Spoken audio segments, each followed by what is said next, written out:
Hi, today we're going to talk about the Samsung P2 and the iPodTouch. Both are like the two top touchscreen media players out right now. Now the Samsung P2, it's 1.63 inches by 3.78 by 0.31 inches, and the iPodTouch is 4.3 by 2.4 by 0.03 inches. So you see the iPod's, it is bigger, it's not as compacted as this. They're both pretty slim, really close, same size. Now the iPod is 120 grams, it's kind of heavy. The P2 is only 85 grams, which is considerably lighter considering it's not that much. I mean, the screen size isn't that much small. You've got a 3-inch LCD touchscreen on this. And the iPod, you've only got a 3.5 LCD, which is just a little bit bigger. Big weight difference though on them. Let's take a look at them, see what else is different. Alright, let's start by turning the two on. First we'll turn the iPod on. Now the P2. So the P2 starts up right away. The iPod's still loading, it takes a minute. The P2 runs on the Emoture interface. You see on here, it's really cool. You see the different menus flying around. Now we got the iPod on too. It's real simple, basic menu structure. Let's take a look at one of my favorite things with the P2. The menu styles you can change. Menu design. Cosmos, it's one we were using. We see all the icons coming out. We got Matrix, which is a lot like the iPod. We got My Skin, which is real customizable. That and Matrix are both really customizable.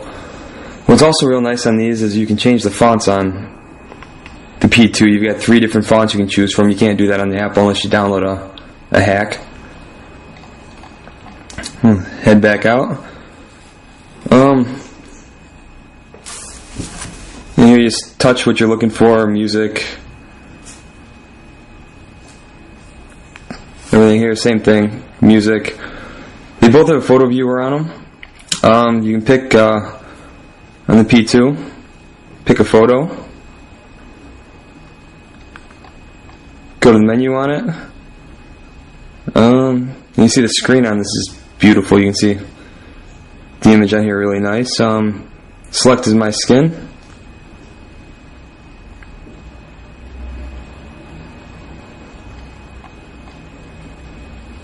Alright, both of these have something in common. You've got data casts on the P2 and you've got podcasts on the iPod.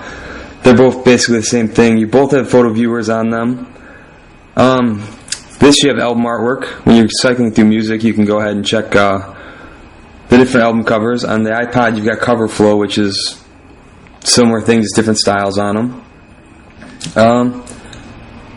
And on the iPod, you have web browsing if you've got the Wi-Fi set up on it. On here, like I said, on the P2, you've got the Bluetooth on it, which is really nice. Now, as far as sound goes on here, let's take a look at what the Apple's got.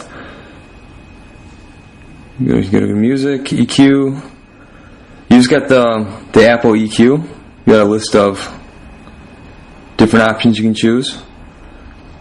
Let's take a look at the P2, see what that does.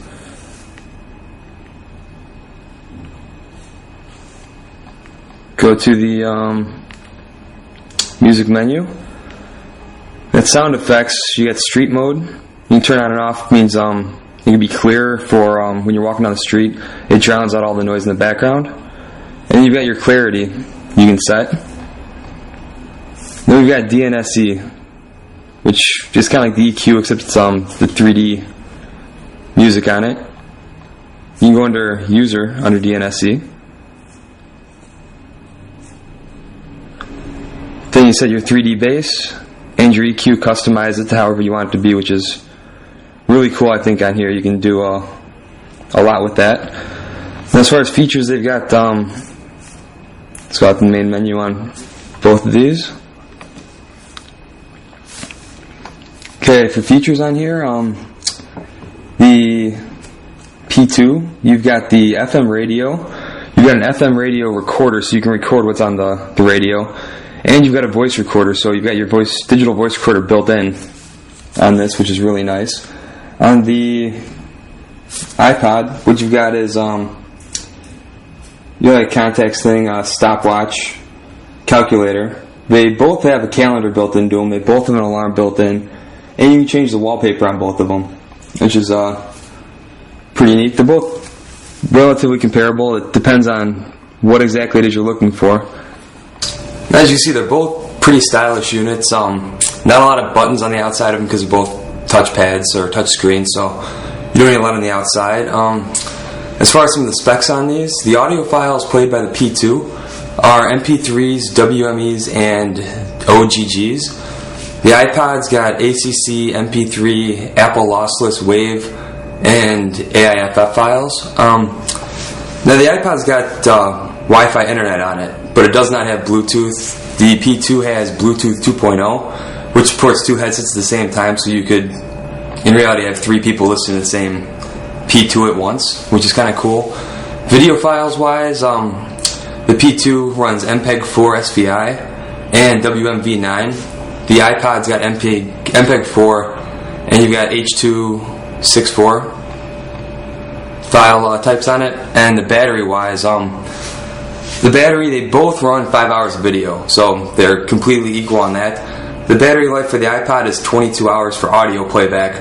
The battery life in the P2 is 30 hours, so you've got 8 hours extra of audio playback on here, which is an entire day at work if you're using it for that or whatever. On the software on these two, the P2, it's running Samsung's Media Studio 5, and this is running iTunes 7.4. That's pretty much all we've got for these. They're both really comparable. Like I said, I like the Samsung a little bit better because it's smaller, more compact, and the Apple screen's not that much bigger where it's going to make that much of a difference for me, so I'm going to go with something that's considerably smaller. They're both real stylish, both nice looking. They're both pretty great, but yeah, the Samsung gets my vote. Till next time, see you later.